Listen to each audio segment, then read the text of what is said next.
और प्यारे बच्चों, आप सभी को आज स्वतंत्र दिवस की हार्दिक शुभकामनाएं। आज 75 साल हो गए हैं देश की आजादी को और इसे डायमंड जुबली बोलते हैं। और ये 75 साल जो हमने हासिल करे हैं, ये बहुत आराम से हासिल नहीं करे।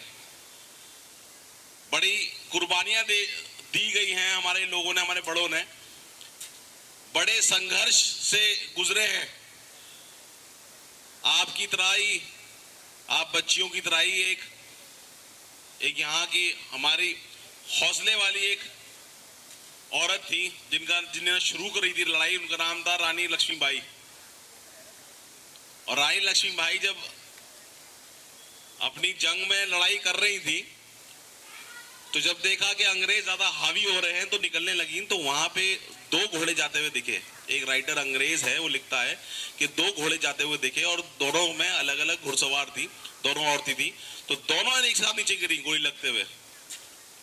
एक रानी लक्ष्मीबाई थी और एक उनकी जो साथी, उनकी दोस्त थी, उनका नाम था मूनदार। क्या नाम था? वो आपकी तरह ही एक सहेली, एक अच्छी दोस्त की तरह रानी लक्ष्मीबाई के साथ थे। उसके बाद हमारे मंगल पांडे जी, जिन्होंने अंग्रेजों के सामने लोहा लिया। मेरठ में 1857 में अंग्रेजों को मुंह तोड़ जवाब दिया। कुछ चीजें होती हैं जो भूल जाते हैं। उनके बराबर में एक आदमी थे, कोतवाल धान सिंह। कोतवाल धान सिंह गुज्जर एक नाम के आदमी थे। उन्होंने भी अंग्रेज को पूरा मुंह तोड़ जवाब दिया। वहां से हिंदुस्तान की एक कहानी शुरू हुई। जब सो लोग डरते थे बात करने की, आजाद भारत क्या होता है, तब वहां से उन्होंने शुरुआत करी। आगे जाते जाते लाला लाजपत राय, सुभाष चंद्र बोस, महात्मा गांधी, जवाहरलाल नेहरू, तात्या टोपे, टीपू सुल्तान, ये सब इतने महानायक, इतनी लंबी लाइन है कि दिन कम पड़ जाएगा लेकिन नाम कम नहीं पड़ेंगे। इतनी ज्यादा कुर्बानी दी है। अपना घर, अपने बच्चे, अपने आसपास अपने दोस्त छोड़ के वो आजादी की लाइन में घुस गए। आज मुझे लगता है आप रोजे तो रखते हो, सारे रोजे रखते हो रमजान में, शाम को भूख लगती है। हमारे एक ऐसे स्वतंत्र सेनानी थे जिन्होंने देखा कि उनको अच्छा खाना नहीं मिल रहा, जेल में अच्छा खाना नहीं मिल रहा। उन्होंने बोला कि आज से हम धरना देंगे। उन्होंने 116 दिन धरना दिया, बिना खाए पिए रहे। पता है कौन थे वो भगत सिंह, शहीद आजम भगत सिंह थे। 116 दिन उन्होंने भूख हड़ताल करी। और जब उनका साथी 63 दिन के अंदर, एक उनका साथी थे जितेंद्र दास नाथ, वो 63 दिन के अंदर बेचारे इंतकाल हो गए थे जेल के अंदर। लेकिन 116 दिन तक जब उन्होंने धरना दिया, उसके बाद उन्हें खाना मिला, उसके बाद धरना छोड़ा। और फिर वो ऐसे व्यक्ति थे जिन्होंने हंसते हंसते आपकी, आज अगर किसी को कोई टीचर गुस्से में आपको बुलाए और बोला हाथ दिखाओ, और कोई अगर हाथ पे कुछ स्केल मारता है, कुछ करता है, जैसे हमारे स्कूल में मैं बोलता था, तो किसी का ना मुंह खुश नहीं होता। हमारे शहीद आजम ऐसे थे जिन्होंने एक दिन पहले उन्हें फांसी दी गई और फांसी के तख्त पे जब चढ़े तो मुस्कुराते हुए फांसी ली। ये बहुत बड़ी बात है कि उन्होंने बोला हजारों भगत सिंह मेरे देश के लिए नौशावर हो जाए।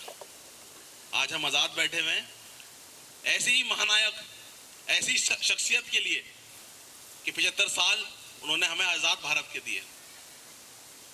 आज मेन मुद्दा, और आपका स्कूल जनरल शाहनवाज खान के नाम से है। वो ऐसे थे कि जिन्होंने पहली बार जब बताया कि आजाद भारत की तस्वीर जिसने दिखाई उन्हें कि आजाद भारत कैसा होता है, वो नेताजी सुभाष चंद्र बोस ने दिखाया। और जंगलों में, कीचड़ में, बरसातों में, हर जगह लड़ाई करी अंग्रेजों के साथ, और यहां पे आके लाल किले पे तिरंगा फैलाया। आज मेन मुद्दा है कि अपना गांव, अपने आसपास अपनी पढ़ाई कैसे देखें। आपसे गुजारिश है, सबसे पहली हमारे हिंदुस्तान में बहुत ज़्यादा जो चीज़ है वो ये है स्वच्छ भारत की। हमारे माननीय प्रधानमंत्री जी ने बोला कि स्वच्छ भारत बनाओ। आज हम क्या करते हैं, कूड़ा लिया किसी के यहाँ फेंक दिया, अपनी नाली साफ कर दी, होता ही नहीं होता।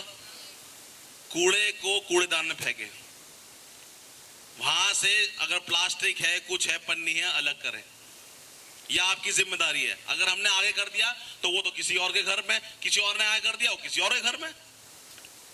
कौन गंदा कौन हो रहा है? आपका देश गंदा हो रहा है। आपको सफाई रखनी चाहिए कि प्लास्टिक नालियों में ना जाए, गंदगी प्लास्टिक नालियों में ना जाए। जो चोक करे अपने घर वाले, अपने माँ बाप को बताइए आप ये बात। और आगे पढ़ाई का मुद्दा लें तो मुझे लगता है कि ऐथल एक ऐसा जुड़ा हुआ गांव है जो मेन रोड पड़ता है।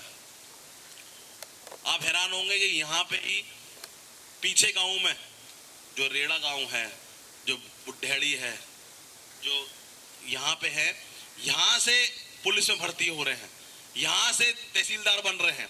तो आप में क्या है? नहीं, आप में हर चीज है। हुनर जो आज इतना अच्छा डांस करा, इतना अच्छा परफॉर्मेंस दी सबने, ये हुनर जो होता है हर एक बच्चे में होता है। टैलेंट हर एक चीज में होता है। किसी का पढ़ाई का हुनर है, किसी का खेलने का हुनर है।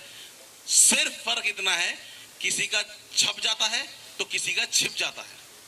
आपको अपना हुनर बाहर निकाल के लाना है। इसकी फिक्र नहीं करनी कौन क्या बोलेगा, आपको दिखाना है। और छोटी सी बात आपको बताऊंगा, बच्चे कहां चलती है ये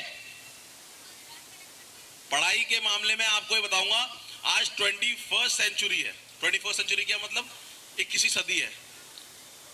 तो चौथी या 5वीं सदी में एक रानी थी, उसको बड़ा अपने ऊपर बड़ा घमंड था।